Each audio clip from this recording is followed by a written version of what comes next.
So now I'd like to get into the panel discussion. We have a great panel ahead of us. So I'd like to first start by introducing Sydney Johnson, who will be the panel moderator for today. Sydney is the managing director at J-Core Network. Sitting on the panel, we'll have Michelle Sori Robinson, who is the president and CEO at the Michigan Minority Supplier Development Group. Barunda Prince, who's the COO at the Russell Center for Innovation. Ilka Jordan, who's the CEO at Jordan Alliance Group. Mandisa Turner, who is an EIR for Bionic. And last but not least, Diana Brown, who's the Customer Development Director at Unilever. So Sydney, I will let you take it away and get started with the panel. And thank you all for joining us here today. So good morning, good afternoon, good evening, everyone. I'm Sydney Johnson. I'm going to moderate this panel session, and I've got four lovely ladies to do that. I'll give them an opportunity to introduce themselves in a second. Quickly for me, I'm a recent retiree, long-term procurement and supply chain executive, primarily in the automotive and electronics and autonomous space. And I'm looking forward to the discussion today. I just listened to the Black Founders presentations, and wow, some really good stuff there. So I'm going to do it from my camera and how it is on the panel. I'm going to let the panelists introduce themselves to the group. So Linda, you go first. You there? I'm sorry, did you say Barunda? There you go. Okay, yep, great. I wasn't sure. My Wi-Fi cut out for just a second. So good afternoon, everyone. It's great to see all of you, both those that I can see on screen and virtually. I'm so eager to get started and to hear everyone's story today. A little bit about mine. I am the CEO of the Russell Center for Innovation and Entrepreneurship here in Atlanta, Georgia. We unapologetically focused on supporting Black entrepreneurs in every stage of their journey. We are here in Atlanta, 54,000 square feet of nerve and verve and energy and excitement and audacity, because we believe in economic mobility, and we believe in Black wealth, and we believe in Black success. But prior to this, I was the managing director for Comcast NBC Universal's tech accelerator called The Farm, which was focused on early stage startup companies. So I've gone from, I will say, an environment where it was mostly not a lot of us to a lot of us now. And so I'm looking forward to sharing that experience and also getting to meet all of my fellow panelists. Excellent. Diana. Good afternoon. Good morning, everyone. My name is Diana Brown. I'm currently a customer supply chain director at Unilever. Super excited to be here and energized by the conversation this morning. And Sydney, I'm sorry, but I'm also energized by the wonderful panelists here of Black women. I'm super excited about this morning. So I've been in the CPG supply chain industry for roughly 15 years now. So here to offer any insights and definitely to partake in today's conversation. That's good. Ms. Turner. Hello, everyone. My name is Mandisa Turner, and currently an entrepreneur in residence with a company called Bionic coach entrepreneurial teams at General Mills, Mondelez, and Procter & Gamble right now. Prior to this role, I was head of innovation at Wakefern Food Group, which is the parent company for ShopRite grocery stores. And my path into the startup entrepreneurial world, when I was a founder of a social media platform for athletic recruiting that I exited from in 2015. I also have recently launched a pledge fund to make investments in first-time Black founders.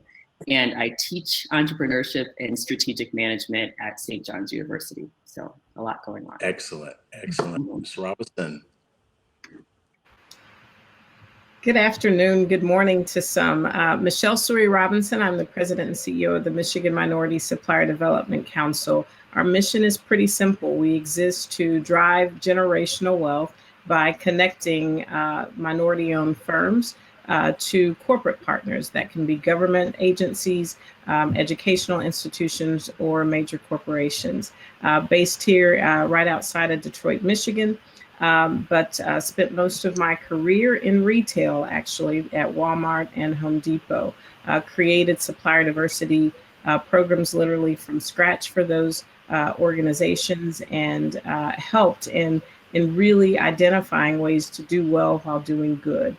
So I'm excited to work with the Plug and Play team. I guess it was a year ago. The pandemic seems to cloud my dates, but I believe it was about a year ago that we launched officially Plug and Play Detroit by Amplified, which is a mobility platform seeking women and minority-owned firms in the mobility innovation space. So very excited about today's conversation. I echo the other panelists. Sydney, you certainly selected the long straw today in getting this panel of amazing, audacious, beautiful Black women. So thank you. Absolutely. Thank you. And Ms. Jordan. Hello, everyone. I echo it as well. I'm really appreciative to be a part of this panel and really to learn from you guys and share my information with you as well. I am Ilka Jordan, and I am CEO of Jordan Alliance Group. We are a woman-led consulting firm serving the fashion retail industry. And what we do is help them, guide them through their transition to sustainability and ultimately to a circular economy. And that is done with working with them on strategies on how to align any one of their sustainability goals to working more efficient throughout their supply chain. And that also includes partnering with like-minded suppliers and make sure that it's a holistic approach as opposed to just a very siloed approach. And that's where you see your benefits. The company also works with academia, so educational organizations, because we believe that any improvements that we are making, it needs to be, again, holistic. So not only with the older professionals, but younger professionals, and even if they're not even launched their career yet. So just sharing that through mentorship, sharing that through webinars, and making sure that we get in touch with the future leaders of this world. Yep. Outstanding. Outstanding. And since you brought it up, my first question to the group and what's top of mind for me is this topic around ESG. And so the question for me is it here to stay? And if so, how do Black founders actually leverage this opportunity? Or what are some of the challenges for Black founders to excel in this space? So anyone want to take that on? Well, I could start with the industry that we focus on, which is the apparel retail industry. And we work mainly with specialty retailers and global brands. And although a part of the strategies has always been with retailers is how do they reduce their waste, the lack of working more efficiently to do so, and just to make sure that they could become more profitable, right? So with the onset of the coronavirus and really becoming very focused and accelerating on how to become more sustainable and really bringing that to the forefront of the industry, we as a Black founded company really leveraged that mobility in these discussions and started targeting how do we then apply these sustainability goals to our clients' efficiency strategies. Yeah. And so yeah, that's interesting. And as you mentioned that as a Black founder, I was going to jump over to Diana. I want to understand from like a Unilever perspective, if you think about ESG and Black founders, the minority firms coming to talk to you, how do they get there? How do they get in the door? What are you looking for? Well, I think it's important to understand, like Unilever's mission and our purpose, we keep environment, sustainability, social governance, all of that is at the forefront of our compass, right? That's what drives us as an organization.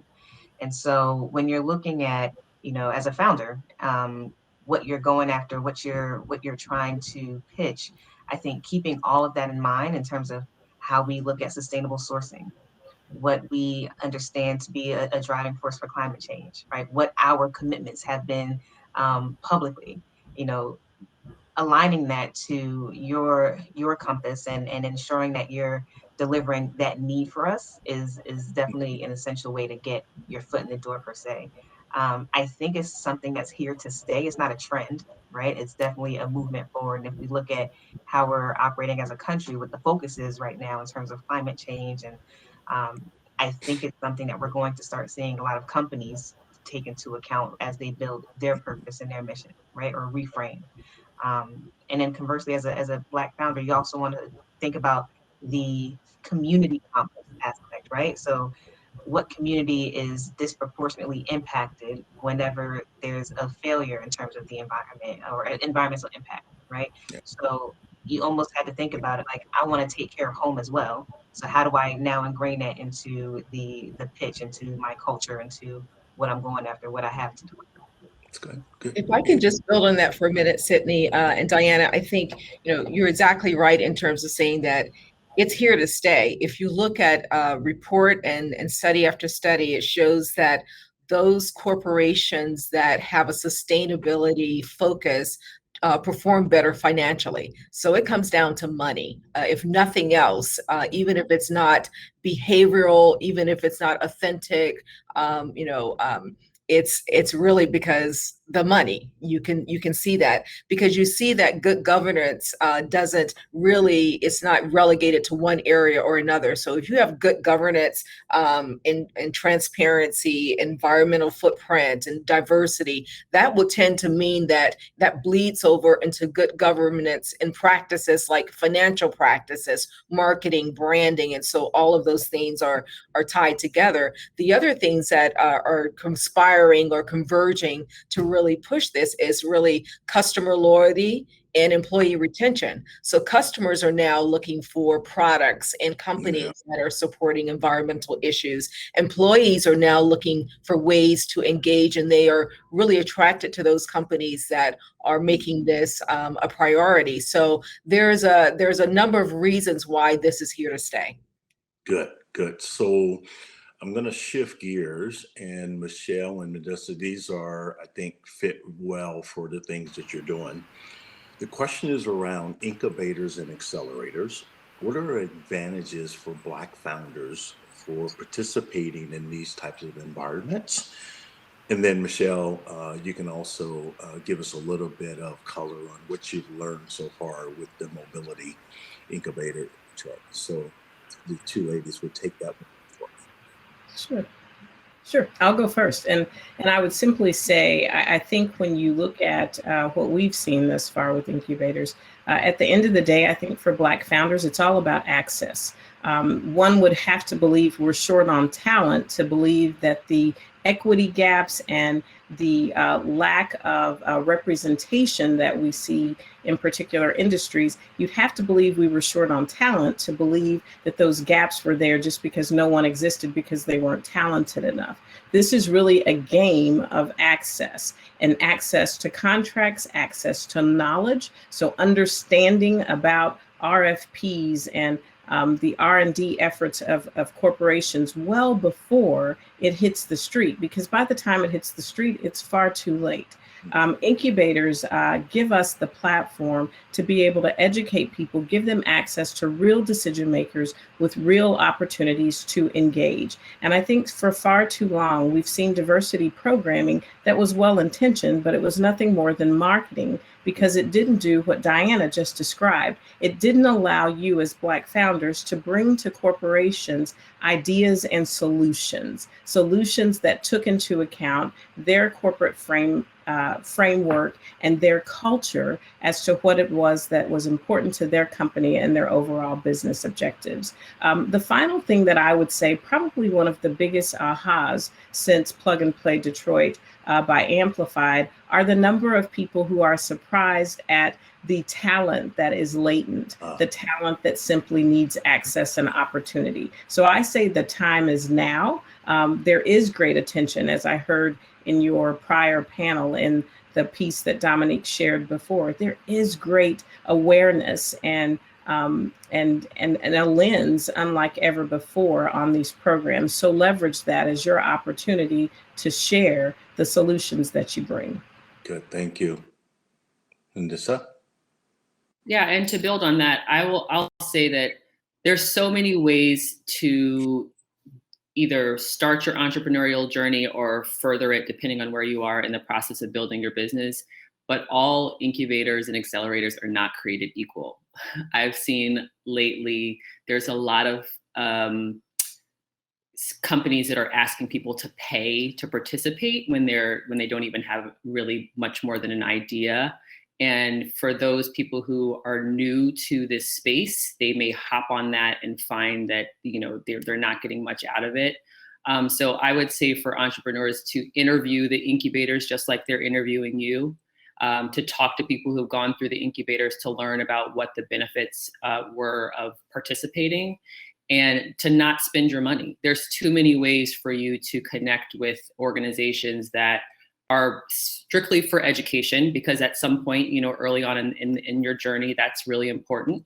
And just, terminology, understanding what it means, what a deal sheet is, what it means to create a pitch deck. All of those kinds of things are really important for you to have as your foundation before as you're building your business. But depending on how far along you are, there's really so many options and so many ways that you can build community with your, as an entrepreneur, whether it's, in your vertical or broadly, and also just to tap into networks of knowledge to help you move ahead. I mentor probably at too many accelerators right now because it's a passion of mine. I love working with founders and coaching founders. And like I said, they're not all created equal. There's so many, and I think that one of the benefits of this last year is a lot of incubators and accelerators have found that they can operate in a virtual environment in ways that they didn't believe were possible before. So, prior to 2020, they have wanted you to move somewhere to be a part of it. But now, with the nature of the pandemic, a lot of companies, not just incubators and accelerators, are learning that is not necessary for you to get full value. But I would say interview the incubators just like they're interviewing you, talk to people who've gone through them before you, and be clear with what you want to get out of it, and make your decision based on that. Good. Okay. So talk about your journey then. So, my journey, I've been in the fashion industry for over 25 years, and it's always pretty much started with the industries taking on more technology to kind of phase out a manual way of doing things and bringing on technology to become more efficient. So that's really the value that I bring to the industry, is that knowledge to understand how they transition towards the technology out there, and then how the technology has kind of blown up, right, with AI and using it for transparency and all the things that we talk about to be more sustainable. So adapting that into their operating model is where it's the value I bring to them. And just understanding it myself is really something that's intriguing to me, because it's a big part of me, technology. I'm like a little geek when it comes to that. So I take pleasure in working with my clients on how they could bring that more into their business models. Yeah. Let's talk about technology a little bit, because I want to talk about like trends. And Bruna, since you're in this research alley and share with us some things that you see that are, the big trends, particularly if you think about supply chain and retail. So, there's certainly trends with anything that's doing with data analysis, because we will continue to see that even with products, the way that you build your company, the way that you're successful, the way that you have a competitive advantage is really through the data. And that's why oftentimes they will say that the phrase is, if you're not paying for it, that means that you are the product, because they are capturing your data. They're learning from your data. So any kind of analyses that allows you to use that data and act on it in a way that propels the strategy forward is going to be key. The other thing is I'm looking at a lot of kind of facial recognition, cybersecurity data, because as we see everything from politics to the recent situation in Georgia where our gas supply was interrupted, it's all about security and making sure that you can not only capture that data, but once you have it, you keep that data safe and that other people can't access it. So cybersecurity, anything along those lines. And again, building on the diversity issue or diversity, I will say awakening and awareness, certainly looking at facial recognition or looking at how that impacts different people, different peoples in different ways. Everything again from, I know when I go to some corporations and they have the ID where they say, okay, stand and take a picture of you. I am darker hued in tone. Sometimes I come out looking like an ink spot. And I go like, there is no way that this badge, you could tell anything from this. You can't tell if I'm a man or woman or features or nothing, because it was not designed with me in mind or with, a certain demographic of people. So we're looking at all of those kinds of factors that are coming into play now as well. Good. Any other comments on technology? I think just to build, I think, to your point, AI is like the way of the future, right? And so helping to understand trend analysis, even if I look at it from my viewpoint, recognizing what consumers are doing differently, with the pandemic, how their shopping patterns are, helping us to predict, how we better serve them. So there's truly a need. But to Brenda's point, it's how do you take the bias out of the data? Right? I think I want to shift to our last topic. I know we only have a total of 30 minutes, and this has been really engaging. You women are phenomenal. I want to shift to this thought about how do you market yourself? So as a Black founder, how do you go to market? What's your strategy? What's this? I always, as a procurement and supply chain executive, I was always intrigued about how the diverse or women-owned suppliers presented themselves, right, to the team.